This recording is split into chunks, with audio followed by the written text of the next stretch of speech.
오늘은 어린이날입니다. 오늘 어린이날인데 우리 저녁 식사는 제가 어린이날 기념으로 우리 윤성빈이 마지막 어린이 10대 마지막 어린이날이라고 짜장면하고 짬뽕을 먹었어요. 오늘 이상합니다. 요즘은 이 코로나 시대, 우한 코로나 시대라서 그런지 어린이날 기분이 하나도 안 나죠. 아마 이거 아니었으면 우리 5월 5일 정도면 뭐 전교인 야유회나 그죠? 아니면 저 농어촌 체험하러 갔을 건데. 그래 어저께 뉴스에 보니까 정부 쪽입니다. 정부 쪽에 이 질병에 관계된 상임위원장이 우리나라가 70% 백신을 맞는다 하더라도 면역 국가가 못 될 것이다. 또 독감 백신을 맞듯이 우리 우한 코로나 백신을 매년마다 이제 맞게 될 것이다. 아주 기관적인 이야기였어요. 정부 측이에요. 모르겠어요. 어떻게 될지 모르겠습니다. 저는 이거 주님의 재림의 징조고 또 주님이 이 지구를 향한 심판을 행하시는 이 죄악이 관영하여서 물심판을 당하여 멸망당했던 노아 시대처럼 주님은 불로 심판하신다 했거든요. 징조입니다. 징조. 전조란 말이죠. 전조. 기억하시고 우리가 정신 바짝 차리고 기도하고 있어야 됩니다. 우리 지난주에 서론적으로 하나님 백성, 주님의 백성이 노래하고 찬양하는 내용을 우리가 보았습니다. 1절에서 4절. 자, 오늘 그러면 하나님의 백성들이 받을 복이 무엇인가? 오늘 5절에서 10절의 내용을 설명하고 있습니다. 그러면 오늘 중요한 거, 주님 나라 백성이 받게 되는 이 복이 뭔가? 주님 나라가 이 땅에 임하였고 그리스도의 재림을 통하여서 주님의 나라가 완성될 텐데 그 주님의 나라가 가져다 주는 복이 무엇인가? 오늘 서론 부분에서 먼저 이야기를 하고 우리가 5절에서 10절의 내용을 간단하게 생각해 보도록 하겠습니다. 주님 나라가 가져다 줄 복은 무엇인가? 기쁨을 가져다 준다. 기쁨을 가져다 준다. 오랫동안 오늘 이사야적인 배경을 두고 이야기하는 겁니다. 오랫동안 가뭄이 들어 초목이 말라 죽고 곡식이 시들어가고 있을 때 비가 풍성하게 내려 자연대기가 살고 생기가 되찾게 된다면 그 기쁨이 어떻게 하겠느냐? 농부가 비가 안 올 때 그것만큼 속 타는 것이 없는데 단비가 쏟아질 때 저는 기억나요. 저도 농사를 지어봤기 때문에 여러분 모를 심고 뭐가 자라면서 비가 잘 와야 되거든요.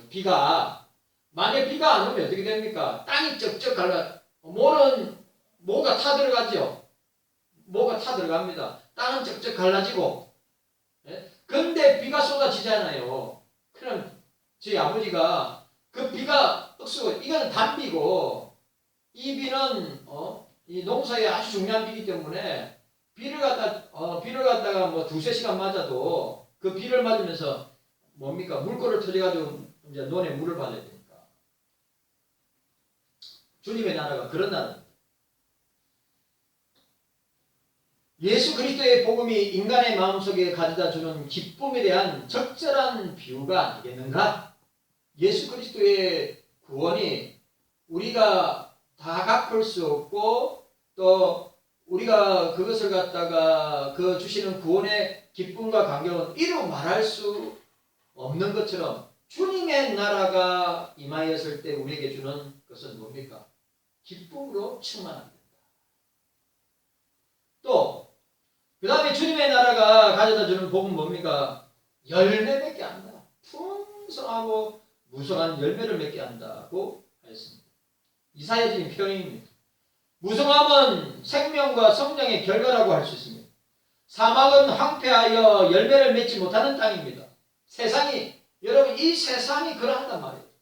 그런데 주님의 나라는 비옥한 땅에다가 이 심기만 하면 어떻게 해요? 열매를 갖다가 넘치도록 얻을 수 있는 곳이라는 말이죠. 세상은 황폐하고 사막과 같은 곳이라서 열매를 맺을 수 없는 거예요. 그리스도의 복음이 갖는 위대한 힘은 도덕적으로 윤리적으로 황폐한 볼모의 땅에 풍성하게 열매 맺는 이 에덴 동산과 같은 정원으로 변화되게 됩니다. 이게 주님 나라가 임할 때 일어나는 현상이 되겠죠. 그 다음에 아름다움으로 주님의 나라가 가져주는 복은 무엇이냐? 아름다움을 꽃 피우게 한다고 하는 것입니다. 황폐하고 메마른 사막에 어느 날 갑자기 아름다운 꽃이 피어나 온통 땅을 뒤덮게 하는 놀라운 이 기적을 우리가 여러분 아시죠? 네덜란드에 가면 튤립꽃이 있지 않습니까? 그 꽃들이 전 세계 다 나가는데 끝도 없어요. 끝도 없어. 활짝 핀 튤립꽃이 끝이 안 보여요. 얼마나 아름다운지 몰라요. 그런데 세상에서도 이런 꽃들이 활짝 핀 이 튤립이 끝이 안 보일 정도로 이래 있을 때 그걸 보고 있는 사람의 마음은 얼마나 상상을 해보시란 말이죠. 그런데 주님의 나라가 우리에게 주는 이 놀라운 이 은혜와 역사가 뭐냐? 아름다움의 극치다. 그렇다고 제가 네덜란드 갔다 온 건 아닙니다. 아니 유튜브에 보면 그 꽃농사 안으로 보면 네덜란드에 그 끝도 없는 오해하지 마시라고. 목사님 네덜란드도 갔다 오셨나? 나중에 갈 일 있으면 가겠죠. 그런 장면을 보는 순간 우리 마음속에 일어나는 첫 번째는 뭡니까? 아름다움으로 감동을 받게 되죠. 하기사 우리 봄에 철쭉이나 진달래꽃 활짝 핀 산, 저 선배 목사님 지리산에 5만 평이나 되는 거기서 철쭉이 피면 진짜 상상을 초월할 정도로 이쁘고 아름답다.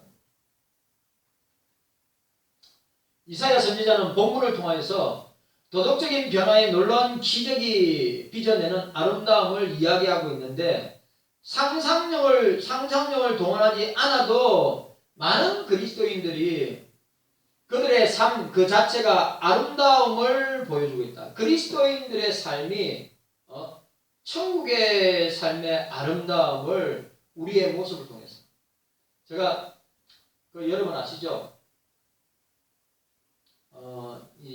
이태석 신부 천주교 신부인데 저 남수단에 있는 톤주에서 활동하던 사람인데 이제 어떤 기자인데 기자가 그 사람을 30년 동안 10년 전에 울지마 톤주를 찍어가지고 알지요? 울지마 톤주를 찍어가지고 이태석 신부의 이제 이태석 신부가 암으로 세상을 떠났거든요. 남수단 아프리카에 있는 톤주에 그 기자가 이번 2021년도에 낸 다큐멘터리가 부활입니다. 부활. 원래 원 제목은 그 사람이 자기 사비를 들여서 만들었다는데 원래 그 제목이 이태석 신부처럼 살자. 이태석 신부를 기억하면서 이랬는데 그 사람이 번뜩 떠오른 게 제목이 부활이었단 말이죠.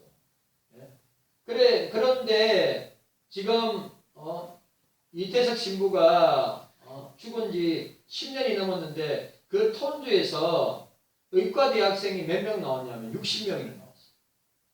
그 가난하고 그러니까 공부는 환경이 좋아야 되고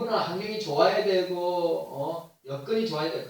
그가 절대 안 돼. 그게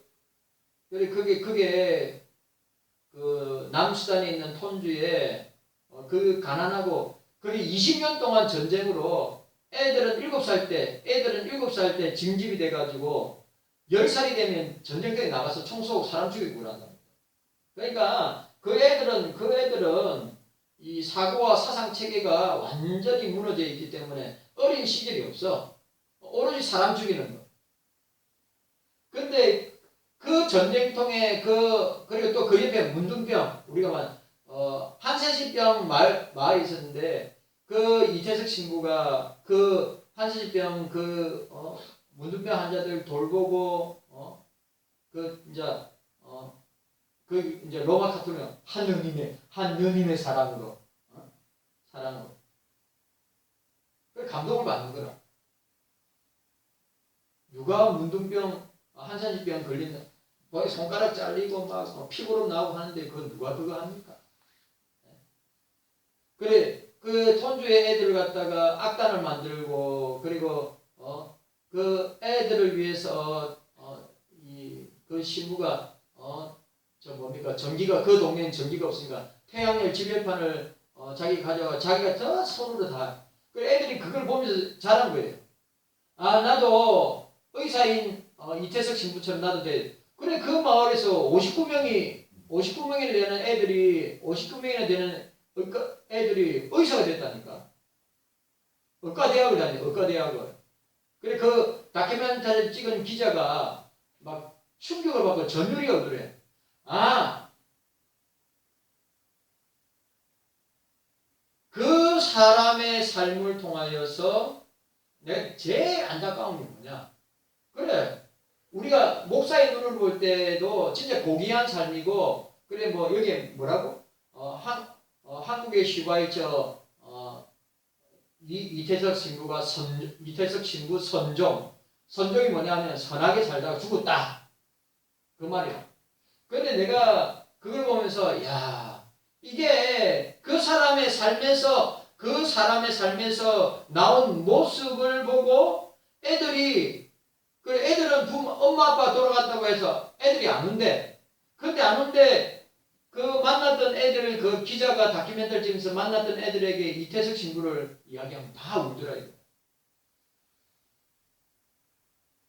그래, 내가 그 다큐멘터리 취재를 한 그 기자가 인터뷰한 걸 한 20분 정도 되는 건 가장 아쉬운 게 뭐냐면, 어떤 삶을 살았는지 알고 또 어떻게 기감이 되는지를 알겠는데 그리스도가 없어. 문제가 그 신부의 인생과 삶은 드러나는데 그리스도에 대한 이야기가 하나도 없어. 그게 제일 그래. 애들이 그 신부님 생각할 때마다 그리스도의 사랑을 생각했어요. 아니면 하나님의 사랑을 생각해서 그렇게 하면 좋겠는데 그게 아니야. 오로지 착하고 선하고 바르게 산 거. 그것만 부활이야. 내가 제일 아쉬운 부분이었어. 그래, 우리 그리스도인들도 그렇게 우리가 천국 백성이고 주님 나라의 백성이면 우리의 삶을 통해서 그리스도의 향기가, 그리스도의 사랑이 이렇게 나타나고, 그 천국의 아름다움이 우리 이 땅에 있는 그리스도인들을 통하여서 그 아름다움이 향기가 되고 냄새가 되고 그것이 빛으로 나타난다면 얼마나, 그 이태석 신부처럼.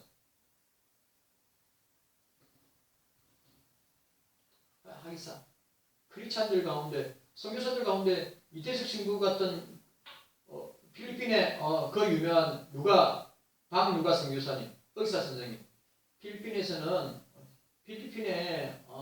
슈바이처고, 그리고 그분도 작년인가 재작년인가 누가 선교사님, 의사, 세상 떠났잖아요.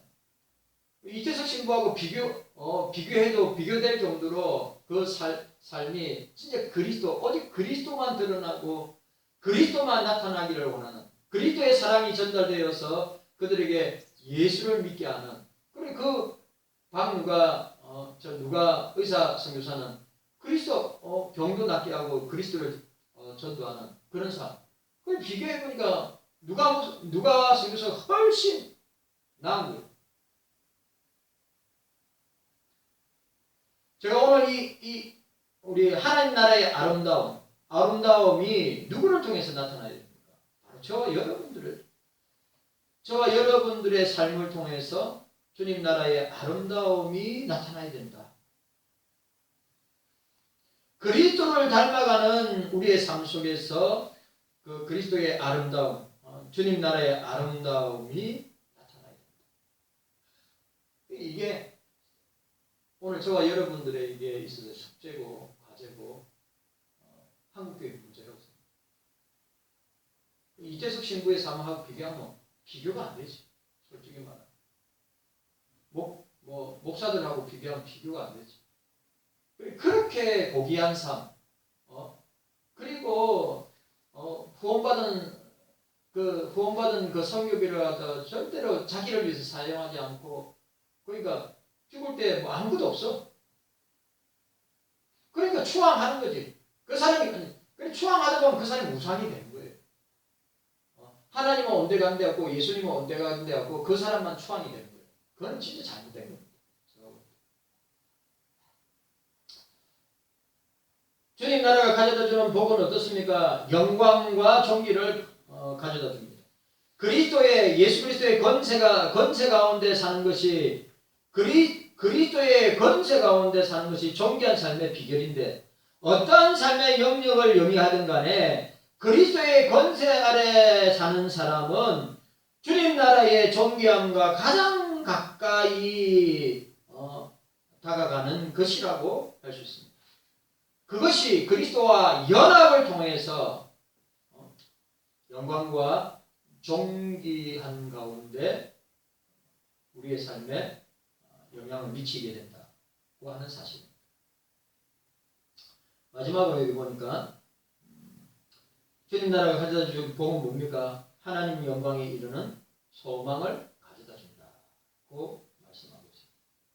자, 오늘 5절에서 10절, 여호와께서 오셔서 베푸실 구원을 생생하게 묘사하고 있는 1절과 4절에 이어서 오늘 5절에서 10절 그 주님이 오심의 결과로 주목하게 된 것입니다. 이사야는 이전의 상황을 좀 더 자세히 다룸으로써 하나님의 구원의 모습을 더욱더 생생하게 표현하고 있는데, 이처럼 하나님의 구원이 드러나고 있는 이 5절에서 10절은 하나님 백성들의 회복을 묘사하고 있는 5절과 6절, 그 다음에 하나님 백성들이 거하는 땅의 회복을 예언하고 있는 7절에서 10절로 우리 내용으로 나누어지게 되는 것입니다. 자, 첫 번째 우리 특징, 하나님 구원에 대한 기쁨은, 하나님의 구원에 대한 기쁨은 인간 자신이 얼마나 처절하게 부패되어 있는, 인간이 얼마나 타락하고 부패하고 무너하고 아무것도 아닌 존재인가를 더욱더 알려주고 있다고 하는 사실. 자, 5절에서 6절. 5절에서 그때 소경이 눈이 밝을 것이요 기머리가 귀가 열릴 것이며, 그때 저는 자는 사슴이 뛸 것이며 벙어리의 혀는 노래하리니 이는 광야에서 물이 솟겠고 사막에서 시내가 흐를 것입니다. 그때가 뭡니까? 이사야의 핵심이 뭐죠? 임마누엘 메시아, 예수 그리스도의 초림과 재림과 최후 심판을 통해서 그때 그 이야기를 하고 있습니다. 이사야는 그때라는 부사를 사용하여 주님의 구원이 임할 시기를 강조하고 있습니다. 그러면서 동시에 주님의 구원이 임하기 전에 인간의 상태를 비유적으로 언급하고 있는데, 소경, 기머거리, 저는자, 벙어리로 묘사하고 있습니다. 이걸 소경된 자를 눈뜨게 하고 기머거리를 듣게 하고 전원자들을 갖다가 걷게 하고 벙어리 된 자를 말하게 하는 것이 누구를 통해서 나타났습니까? 그리스도를 통해서 나타났어요. 임마누엘. 그러니까 지금 이사야는 750년 뒤에 오실 메시아, 임마누엘, 예수 그리스도가 소경된 자, 기머거리 된 자, 전원자, 벙어리 된 자를 깨끗하게 치료하고 낫게 할 것이다. 이런 단어 표현은 인간이 얼마나 절망적인 상태에 놓여 있는가. 자, 영적으로 소경된 자고, 영적으로 기머리된 자고, 영적으로 저는 자고, 영적으로 벙어리 된 자고, 영적으로 문둥병 걸린 자들이래. 응? 누가? 죄인인 인간들이. 저와 여러분들이. 그래, 영적으로 소경되고, 영적으로 기머리 되고, 영적으로 저는 자가 되고, 영적으로 벙어리 되고, 영적으로 문둥병 걸린 저와 여러분들을 치료하고 낫게 하고 회복하게 할 수 있는 유일한 길, 유일한 소망은 뭐냐? 임마누엘이에요. 이사야 지금 표현입니다. 임마누엘, 메시아, 예수 그리스도다. 인간의 모든 기능을 총체적으로 표현하는 말로서 인간의 상태가 얼마나 비정상적이고 전적 타락, 전적 부패, 전적 무능한 상태에 있는가를 적나라하게 보여주고 있는 장면이라고 하는 사실입니다. 이해가십니까? 우리가 그런 상태란 말이에요.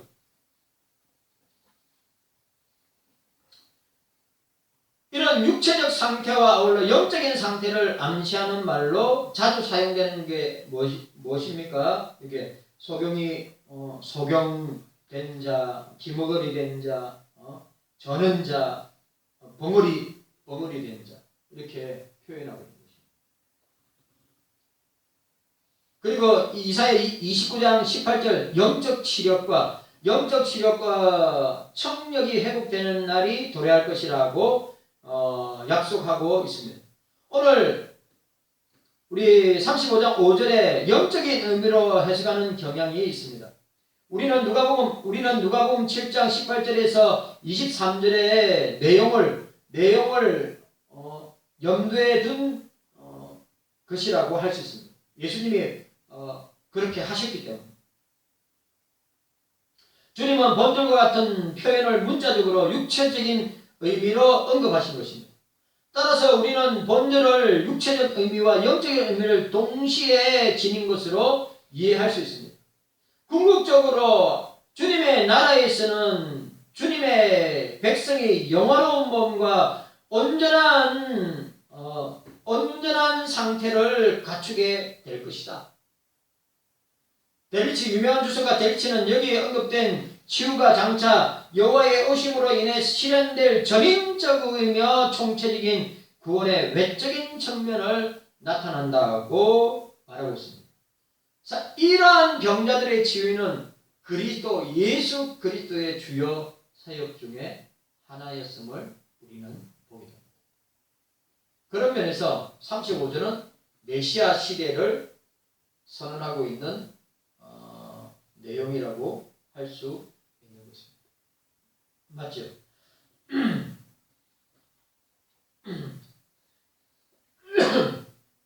인간은 이전의 상태에 대한 정확한 인식이 있을 때 내가 전적으로 타락하고 분패하고 무능하고 나는 죄인이고 나는 아무것도 할 수 없는 정확한 인식이 있을 때 예수 그리스도의 구원을 누릴 수 있는 것입니다.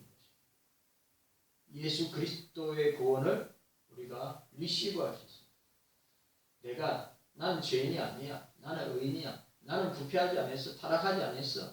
나는 무능하지 않네. 그런 인간들 많거든요. 그런 죄인들이 많단 말이죠. 그럼 절대로 예수가 필요 없어요. 하나님이 필요 없는 것입니다.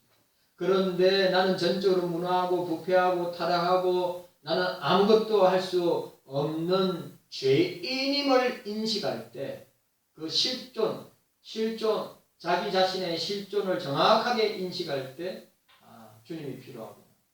예수님의 구원이 필요하구나 라고 하는 것을 깨닫게 됩니다. 그리고 그 구원을 받아들이고 믿게 되고 구원을 얻을 때 주어지는 그 감격과 기쁨은 이루 말할 수 없게 되는 것입니다. 여러분 따라하세요. 저를 따라서요. 예수님만이 우리의 구원자이십니다. 아멘이죠?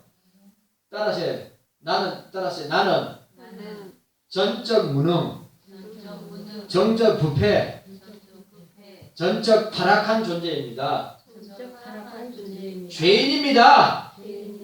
이런 정확한 자기 인식이, 실존적 인식이 있을 때 예수님의 구원, 예수님이 필요하구나, 예수님의 구원이 필요하구나 라고 하는 것을 깨닫게 된단 말이요. 그렇지 않으면 자기는 죄인이 아니고 나는 죄인이 아니고 나는 타락한 존재가 아니고 부패한 존재가 아니고 무능한 존재가 아니고 나는 뭐든지 다 할 수 있는 존재다. 인간이다. 그런 인간들 많아요. 그래서 하나님 필요 없어. 예수님 필요 없어. 뭐 약해 빠지게, 뭐 유약하게 하나님 찾고 예수님 찾고. 쎄 뺐습니다. 쎄 뺐어.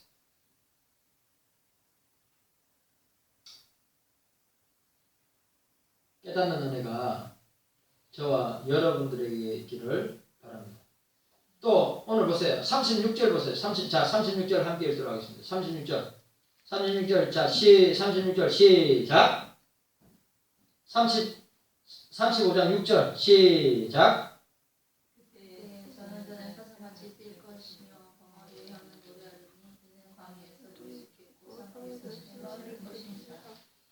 그리고 보세요. 메시아 예수 그리스도가 이 땅에 오셨을 때 일어나는 일들이라. 예수 그리스도가 임하였을 때 일어나는 일. 절름발이와 벙어리의 경우 그 치유의 완전함이 더욱 강조되고 있음을 보게 됩니다. 즉 절름발이는 완전히 치유되어 사슴처럼 뛸 것이다. 사슴처럼 말라기 4장 2절에 치료의 강선을 의의 태양이 떠올라 치료의 강선을 발할 때 송아지처럼 뛰게 될 것이다. 예수님의 치료의 역사, 구원의 역사가 일어나는 인간들에게. 그리고 오늘은 사슴으로 표현했어요. 이사야. 벙어리는 혀를 움직이는 정도가 아니라 여호와를 찬양하는 노래 부를 수 있을 정도까지 된다고 했습니다. 절름발이의 치료와 관련하여 사도행전 3장 8절을 우리가 참조하면 됩니다. 또 광야에서 물이 섞였고 사막에서 시내. 자, 물어봅시다. 광야에 물이 솟을 수 있어요, 없어요? 광야에 물이 솟을 수 있어요, 없어요? 사막에 시내가 흐를 수 있어요, 없어요? 없어요. 그런데 이사는 광야에 뭐라겠습니까? 광야에 물이 솟고 사막에 시내가 흐를 것이다. 이사야 선지자는 구원에 관하여 두 번째 표상으로 사막에서 시내가 흐른다고 하는 주제입니다. 이 본서의 후반부 40장에서 55장에 현저하게 나타나고 있습니다. 41장 17절에 17절, 18절, 43장 19절, 20절, 44장 3절, 4절, 48장 21절, 49장 10절, 51장 3절. 두 번째, 거기서는 두 번째 출애굽을 그리고 첫 번째 출애굽과 유사성을 강조. 첫 번째 출애굽했을 때 어떻게 됩니까? 광야에서 어떻게 되죠? 예, 광야 반석에서 물이 쏟잖아요. 예? 광야는 물이 없어요. 사막에는 시내가 있을 수 없어요. 그래 첫 번째 출애굽했을 때에 광야에서 반석에서 물이 터지게 생수가 터지겠죠. 그 반석은 반석에 갈라져서 생수가 터졌을 때 그 반석은 쪼개진 반석은 그리스도 자신을 말해요. 그 반석에서 쪼개졌다고 하는데 십자가에서 예수님 자신이 살찌고 피 흘려 죽으심으로 사망 가운데 저주 가운데 있던 그 죄인들에게 반석을 쪼개어 생수가 터지는 이 보혈의 피가 흘러서 우리들에게 부어졌을 때 낳게 되는 놀라운 역사가 이 출애굽 사건을 통해서도 우리가 보게 됩니다. 첫 번째 출애굽에서 반석에서 광야 사막에서 반석에서 물이 나오죠. 이사야는 두 번째 출애굽을 이야기하고 있는데 건조한 땅으로 덮여있는 이스라엘에서 물이 생명과 구원의 상징으로 여겨진다는 것은 놀랍지 않은 것입니다. 왜? 이스라엘 이스라엘 지역에서 물은 생명이나 마찬가지고 왜 그 지역 자체가 그 중동 나라 자체가 사막지대고 강야고 물이 나올 수 없는 지대이기 때문에 그게 어떻게 해요? 사막에 시내가 이 광야에서 물이 솟고 사막에서 시내가 흐를 것이다.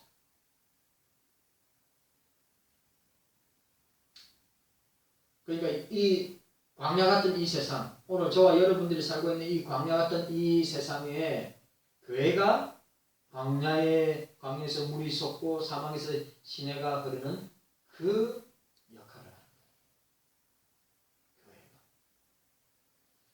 교회가. 그리스도인들이 깨닫는 은혜가 저와 여러분들에게 있기를 주님의 이름으로 축원합니다. 오늘은 5절 6절까지 생각해 보도록 하겠습니다. 광고하도록 하겠습니다. 광고.